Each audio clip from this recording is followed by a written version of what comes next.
pembentukan urin merupakan cara alami yang dilakukan oleh tubuh untuk mengeluarkan racun dan kelebihan kadar air. Dampaknya itu, kesehatan dalam tubuh akan tetap terjaga. Semakin banyak cairan yang dikonsumsi oleh tubuh, akan semakin banyak urin yang dikeluarkan. Urin dibentuk di nefron dengan menyaring darah dan kemudian mengambil kembali ke dalam darah dengan bahan-bahan bermanfaat. Nantinya akan keluar dari nefron dalam bentuk suatu larutan yang disebut urin. Sebelum jadi urin di dalam ginjal akan diproses terlebih dahulu.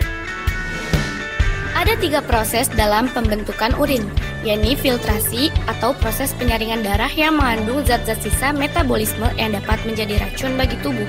Filtrasi terjadi di glomerulus dan kapsul Bowman yang menghasilkan filter glomerulus atau urin primer.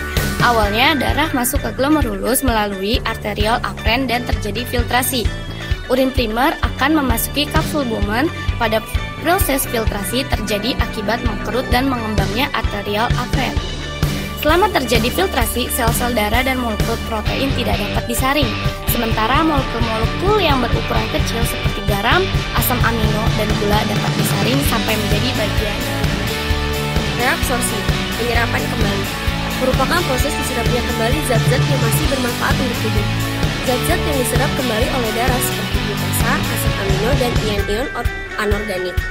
Proses tersebut terjadi karena transport aktif, di mana hasil dari reabsorpsi urin primer adalah urin sekunder yang mengandung sisa limbah nitrogen dan urea. Proses reabsorpsi terjadi di tubulus contortus proximal yang nantinya menghasilkan urin sekunder. Urin sekunder akan masuk ke lengkung Henle menuju tubulus contortus distal. Pada saat melewati lengkung Henle descendant, air berosmosis keluar, sehingga volume urin sekunder menurun dan menjadi pekat. Augmentasi pengeluaran zat merupakan proses penambahan zat-zat yang tidak berguna bagi tubuh pada urin sekunder yang terjadi pada tubulus contortus distal.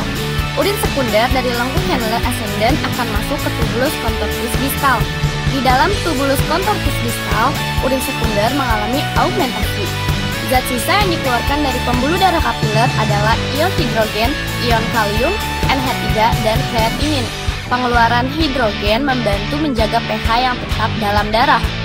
Selama melewati tubulus contortus distal dan tubulus collectivus, urin kehilangan banyak air. Konsentrasi urin semakin dekat.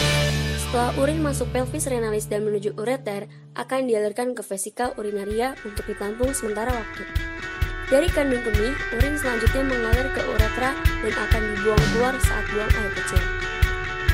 Pengeluaran urin diatur oleh otot sphincter. Kandung kemih hanya mampu menampung kurang lebih 300 ml. Kandung kemih dikendalikan oleh saraf pelvis dan serabut saraf simpatis dari plexus hypogastrik.